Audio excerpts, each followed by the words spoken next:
Okay, this week the topic is the economic revolution. And just so we're clear, this revolution is not a war. Instead, it's what we like to call a major shift in the American economy during the early 1800s.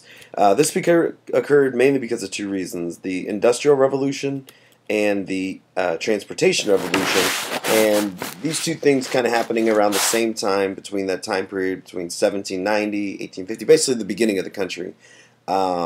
Led to what we like to call a complete change in America's economy. The first of the changes I'd like to talk about is the Industrial Revolution. This revolution was a time period, like we said, for about 50 years there, where several inventions were created to help businesses do business in a more efficient way, meaning they would need less people but could still get more production out of their labor. The cotton gin was created there in the top middle.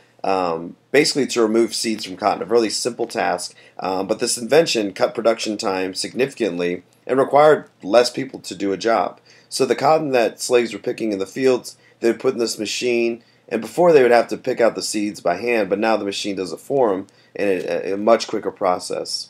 The steam engine there on the bottom left-hand corner was put in place in a lot of manufacturing plants. The power that it created allowed machines to do the work that people used to do before. So now that this machine would be in place, less people were needed to do certain jobs. The textile industry was a major manufacturer during this time. The cotton gin created the cotton they used to make their fabric. The steam engine helped produce finished goods. But then the sewing machine, invented during this time, helped them turn fabric into clothing that people could wear and they could sell in the store. Now, the second revolution we talk about is the Transportation Revolution. And the growth of the American economy could not have happened without improvements made to not only the transportation of goods, but also of ideas. The locomotive engine would soon lead to the creation of one of the most extensive networks of railways in the world. Trains would soon be shipping goods faster and further than ever before, going from north to south, east to west, and would really push the frontier westward until it reached the Pacific Ocean. The invention of the telegraph there on the bottom left, a real simple device, helped to improve communication and business because more people were able to communicate with each other from places near and far. This communication was an integral, very important part to modernizing the American economy, making it one of the most advanced in the world. So instead of sending things through the mail, that would take days to reach someone else, you could send a telegraph in a very short amount of time and be able to do business much faster. Now, along with these two major revolutions in business, the shift of our economy of the time was moving towards what we like to call a market economy. It was just as important as these two, what we call revolutions. This type of market economy is really based on a combination of two things. One is consumer demand. The other is a business or a manufacturer's ability to supply that demand with goods. So if there's something that is really popular, like an iPhone, when it first comes out, it comes out with a small amount. Some people have them, but as the popularity of that item grows, companies like Apple or whoever's producing that item have to create more of those goods. Okay, and that relationship of people demanding goods and then manufacturers supplying those goods is a market economy.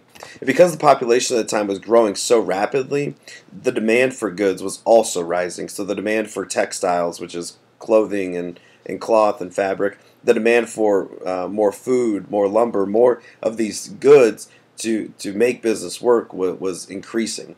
Suppliers and manufacturers had to find new ways to meet this demand, and that's really what led to these new inventions that helped to completely change the American economy. Now, we kind of turn to more of a cultural issue, a societal thing, not just business, but it has more implications than that. And in the South, sort of the main driver of the economy was cotton. In fact, it was called King Cotton. It was such an important part of the antebellum South, which is the time period before the Civil War, because cotton was so profitable. It was picked by slaves, and then it would be sold to northern textile manufacturers that would then turn that cotton into fabric and clothing. The demand for cotton from the North pushed slave owners to then push their slaves to produce more cotton that would be shipped to the North. Okay, this is what a cotton field would typically look like. Now, the system also led to an increase in the slave population in America. And although the slave or international slave trade ended in 1808, the slave trade in America was still big business in the early 1800s. And by 1860, there were 4 million slaves in America. So there weren't more slaves coming in from Africa. These slaves were having children and families, and then these children were being sold into slavery, and it was a real terrible, obviously, cycle. In the North, slavery was outlawed for the most part, and half of all slaves lived in the South. So half the slaves in the country lived in the South. The other half, some lived in the North, but then out in the West was where many of them were moving to. And slavery was on the rise throughout the beginning of the 1800s. Eventually, slaves would make up one third, so of 3 people, 1 in the South during this time was in fact a slave. Now, in the North, there was a movement among many to end slavery, and this is kind of where we get to the conflict of two societies. In the South, where slavery is allowed, and then in the North, many people were pushing to get rid of slavery completely, and this was called the abolition movement. And although many Northerners did not necessarily, come out in full support of this movement, many Northerners disapproved of slavery, and all Northern states had outlawed slavery. So in the North, this is again where we see a huge rift. In the North, slavery was outlawed. In the South, slavery was allowed to exist. Now this, world that people were living in at the time is something they just accepted. It wasn't like the North was telling the South they had to change their ways. It was just that they disapproved of it.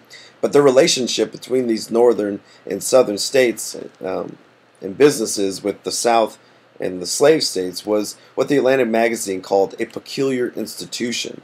And this is because the slave labor that was being used in the South was needed in order to produce goods that the North was buying. And this relationship was never going to change. That you had the North saying, well, slavery is bad, but at the same time they're also buying goods that slaves put together for them, whether it be cotton or any other good.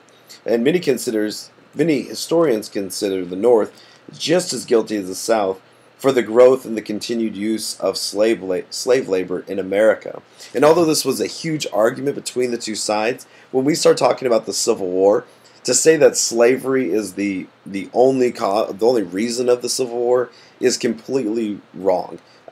Slavery, of course, is a key component of it, but the arguments between the North and the South are more about culture, society, and the view of how the government and business are conducted. But we'll get more into that later. So this week, like I said, mainly focused on the economic revolution here. You got 10 questions you need to answer. Make sure they're done by Thursday and ready to talk about them in class. You guys have a great day, and we'll talk to you later.